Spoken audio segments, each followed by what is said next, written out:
Bitcoin world media में आपका स्वागत है, जहां हम करेंगे क्रिप्टो की बात आपके साथ। नमस्कार। आज हम बात करेंगे भारतीय बाजारों पर पड़ने वाले एक संभावित असर के बारे में। दुनिया भर में आर्टिफिशियल इंटेलिजेंस मतलब एआई में बहुत निवेश हो रहा है। हाँ, बिल्कुल लेकिन कुछ जानकारों को लगता है कि ये शायद एक बबल है सही। और ये कभी फूट भी सकता है। ये एक काफी अहम सवाल है आजकल। मतलब जो हमारे सूत्र हैं वो यही बताते हैं कि एक्सपर्ट्स को डर है। डर किस बात का? कि ये टिकेगा नहीं?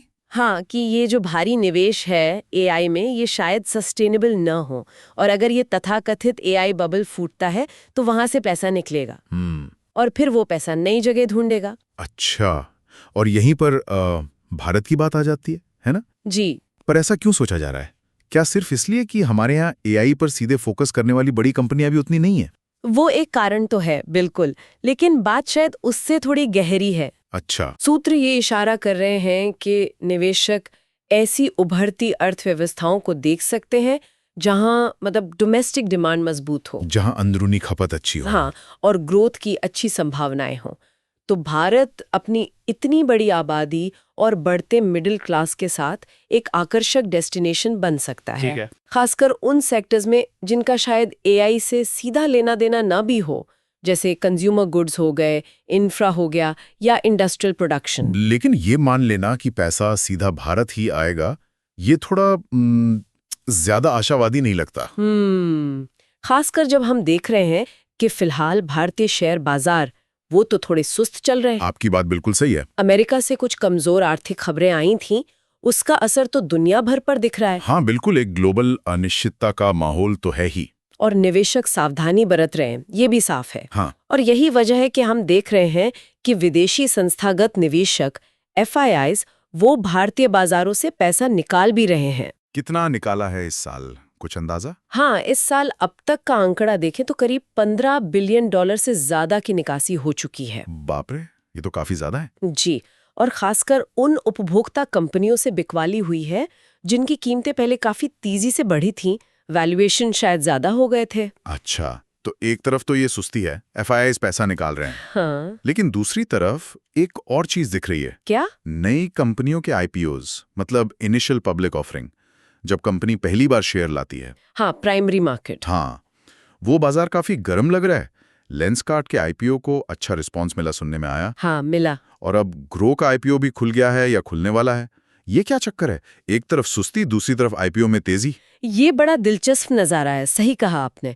ये दिखाता है कि जहां निवेशक मौजूदा बाजार में मतलब सेकेंडरी मार्केट में थोड़ा संभाल कर चल रहे हैं, वहीं वो नई कंपनियों पर और शायद भारत की लॉन्ग टर्म ग्रोथ स्टोरी पर प्राइमरी मार्केट में दाव लगाने से हिचक नहीं रहे। मतलब लंबी अवधि का भरोसा अभी भी है। हाँ, एक तरह का भरोसा दिखाता है कि छोटी अवधि की जो चुनौतियां हैं उनके बावजूद लंबी अवधि की संभावनाएं मजबूत दिख रही हैं। ठीक है। बाजार की इस मिलीजुली तस्वीर के बीच एक स्टॉक स्पेसिफिक खबर भी थी जिसने ध्यान खींचा, वो वोडाफोन आइडिया वाली। हाँ, वो खबर आई थी। सुप्रीम कोर्ट ने सरकार को मार्च 2017 तक के जो कंपनी के बकाये हैं उनको फिर से देखने को कहा है, रीअसेसमेंट। और इस खबर से शेयर उछला भी था, शायद 10% तक। हाँ, उछाल तो आया था, लेकिन यहाँ ये समझना जरूरी है कि कंपनी पर कुल बकाया बहुत ज्यादा है, करीब 2 ट्रिलियन रुपए का। 2 ट्रिलियन? जी, बहुत बड़ा अमाउंट है। तो इस रीअसेसमेंट से असल में कितनी राहत मिलेगी ये अभी बिल्कुल साफ नहीं है। अच्छा। और यही अनिश्चितता शेयर में भी दिखी थी, वो अपने दिन की ऊंचाई से नीचे ही बंद हुआ था। समझ गया।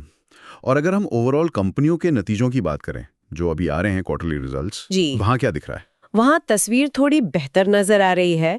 अब तक जो नतीजे आए हैं वो उम्मीद से तो अच्छे रहे हैं। ओह अच्छा। हाँ, एक रिपोर्ट के मुताबिक कंपनियों का जो मुनाफा है वो पिछले साल के तुलना में औसतन करीब 14% बढ़ा है। 14%? जी, ये तो काफी अच्छा है। हाँ, उम्मीद कितनी थी वैसे?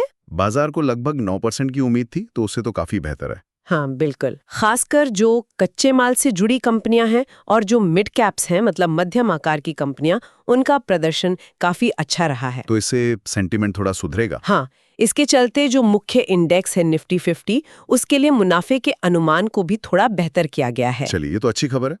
अब एक सवाल लेते हैं जो शायद कई सुनने वालों के मन में होगा ये सब सुनने के बाद। बिल्कुल सरल शब्दों में, अगर दुनिया भर में AI कंपनियों का जो क्रेज है वो कम हो जाता है तो भारत के लिए इसका क्या मतलब हो सकता है? उत्तर देखिए, सूत्रों के अनुसार कुछ जानकारों का मानना यह है कि एआई कंपनियों से अगर पैसा निकलता है तो वो भारत जैसी तेजी से बढ़ती अर्थव्यवस्थाओं की दूसरी कंपनियों में लगाया जा सकता है। ऐसा इसलिए हो सकता है क्योंकि भारत में विकास की अच्छी संभावनाएं दिखती हैं, भले ही अभी बाजार में थोड़ी सुस्ती हो। निवेशक उन क्षेत्रों में रुचि दिखा सकते हैं जहां घरेलू मांग मजबूत है। ठीक है, समझ गया।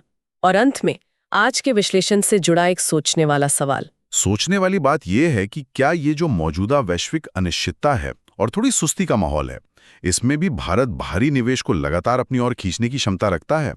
मतलब वो कौन सी वजह हो सकती हैं जिनसे निवेशक भारत पर भरोसा बनाए रख सकते हैं? इस सवाल पर जरूर सोचिएगा। डेली न्यूज की जानकारी के लिए हमारे चैनल को सब्सक्राइब कर लें। जल्द ही मिलते हैं एक नए टॉपिक के साथ। धन्यवाद।